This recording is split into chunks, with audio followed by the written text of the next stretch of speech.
আমি এই গণেশ ঠাকুরটা আগের বছর দিয়েছিলাম, মার করে দিয়েছি, আবার দেখিয়েও দিয়েছি। এবছর কি কি দিয়েছি সেটা দেখতে থাকুন। এটা আমি অক্ষয় তৃতীয়ায় পেয়েছি তোমার দোকান থেকে, নিয়ে দিয়েছি আমাকে এটা অক্ষয় তৃতীয়ায়।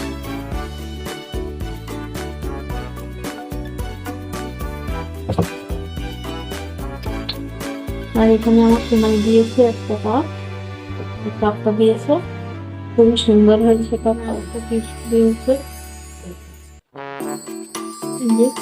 এটা দিয়েছে তুমি, এটা খুবই সুন্দর।